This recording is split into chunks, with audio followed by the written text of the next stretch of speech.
Çmimet e shitjes së pronave si apartamente dhe njësive të biznesit janë në rritje. Ndritçime Minaj, ekspert imobiliar, konfirmon faktin se rritja e çmimeve vjen si rjedhoj e rritjes së kërkesës për blerje pronash. Sipas Minajt, në lungomare çmimet e apartamenteve janë më të larta, duke variuar nga 1.800 deri në 2.500 euro për metër katror në vijën e dytë, ndërsa në vijën e parë nga 2.500 deri në 3.500 euro metri katror. Minaj thotë se në brendësi të qytetit çmimet e pronave variojnë nga 1.200 deri në 1.500 euro për metër katror. Çmimet janë të larta, themi drejtën, duke krahasuar edhe me kërkesën që na vin, domethënë këtë krahasim ta bëjmë me kërkesën edhe me ofertën që ne kemi. Shumica e klientëve që vinë shprehen se çmimet janë të larta krahasuar me atë produkt që marrin, që ne u ofrojmë. Nuk mund ta themi me tipologji apartamenti, por mund ta themi me metër katror. Ajo është që ndan çmimin. Mund ta fillojmë nga më të lirat ose më shtrenjta si duash ti, mund ta fillojmë nga lungomarja. Lungomarja normalisht ta fillojmë vijë dytë që janë nga 1.800 deri në 2.500 që është çmimi maksimal i tregut që ne kemi aktualisht për shitje.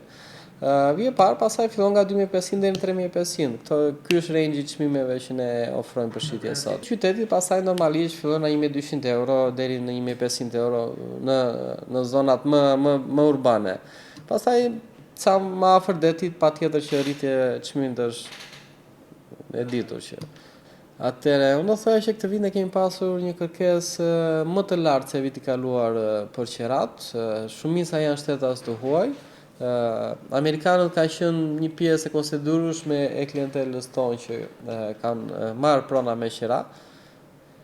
Pastaj normalisht janë shtetasit e vendeve lindore që ata kanë qenë janë klientët klasik, mund të them që janë Polonia, Ukraina, këto vendet. Pastaj që ka pasur, italianët vazhdojnë të jenë akoma klientët tanë që kërkojnë apartamente, shkojnë si mundësi për të jetuar në Shqipëri më shumë mosha e tretë. Sipas agentit imobiliar, për të marrë apartamente me qera, kërkesat janë edhe më të larta se sa për ta blerë një të tillë. Ndritçime Minaj konfirmon se ka patur klient kryesisht lindor, por nuk mungojnë as ata italianë dhe amerikanë. Sipas Minaj, qerat variojnë nga 350 euro deri në 700-800 euro.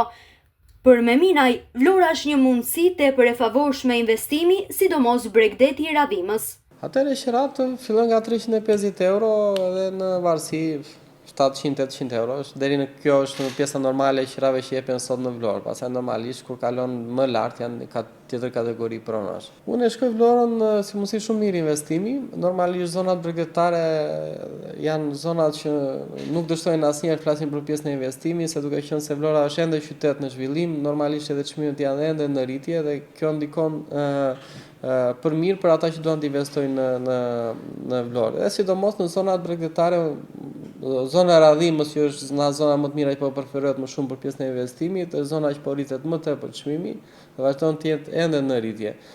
Domethënë radhima është zona që ka përqindje më të lartë të rritjes së çmimit. Lungomarja pastaj ka pak më të ulët, është i lartë çmimi aktualisht, por normalisht përqindja e rritjes së çmimit është më e ulët.